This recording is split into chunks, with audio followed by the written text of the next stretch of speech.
রাতভর দফায় দফায় বৃষ্টি হয়েছে, জলমগ্ন সেন্ট্রাল অ্যাভিনিউ। সকাল থেকে বৃষ্টি থেমে গিয়েছে, কিন্তু এখনকার কি অবস্থা একবার আপনাদের দেখাই। সেন্ট্রাল অ্যাভিনিউ জুড়ে রাস্তার কি পরিস্থিতি? ব্রতদেব ভট্টাচার্য রয়েছেন আমাদের সঙ্গে সরাসরি। ব্রতদেব, অফিস টাইম শুরু হয়ে গিয়েছে, কি অবস্থা রাস্তার?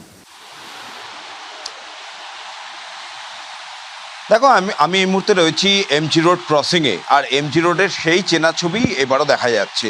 সোমবার সপ্তাহের প্রথম দিন, একেবারে কর্মব্যস্ত দিন, কিন্তু এমজি রোডের অবস্থা দেখতেই পাচ্ছ, একেবারে জলে টইটম্বুর।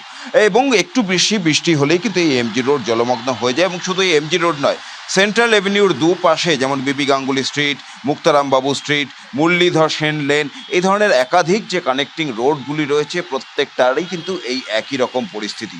আজকে সকাল থেকে সেভাবে বৃষ্টি হয়নি কলকাতায়, কিন্তু তাও কিন্তু এই জল যন্ত্রণার ছবিটা একটুও কমেনি। সকালবেলায় স্কুল পড়ুয়ারা তারা স্কুলে যাচ্ছেন, এইভাবেই জল ডিঙিয়ে যেতে হচ্ছে। যারা অফিস যাত্রী তাদেরকে এভাবেই জলের মধ্যে দিয়ে যেতে হচ্ছে। বাইক নিয়ে কেউ যাচ্ছেন, কোথাও বাইক খারাপ হয়ে যাচ্ছে, বাইক জলের মধ্যে পড়ে যাচ্ছে, স্কুটি নিয়ে জলের মধ্যে চরম সমস্যায় পড়ছেন যাত্রীরা।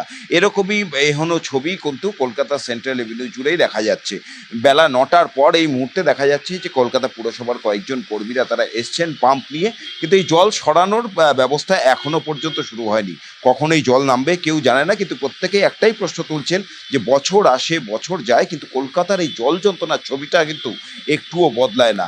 এমজি রোড প্রত্যেক বছর এইভাবেই বর্ষায় জলমগ্ন হয়ে যায়। বিবি গাঙ্গুলি স্ট্রিট, মুক্তারাম বাবু স্ট্রিট, মুরলীধর সেন লেন, এই সেন্ট্রাল এভিনিউর এই চত্বরটা, এবং শুধু যে এই কানেক্টিং রোডগুলোই নয়, সেন্ট্রাল এভিনিউর ওপরেও একাধিক জায়গায় সেখানে জল জমে রয়েছে। এমনকি যে ফুটপাথগুলি রয়েছে যেখান দিয়ে পথচারীরা হেঁটে যাবেন, সেই ফুটপাথও কিন্তু জলের তলায়। এই পরিস্থিতির কবে উন্নতি হবে তার উত্তর অবশ্য কারোর কাছে নেই। কুসুমিতা, ধন্যবাদ।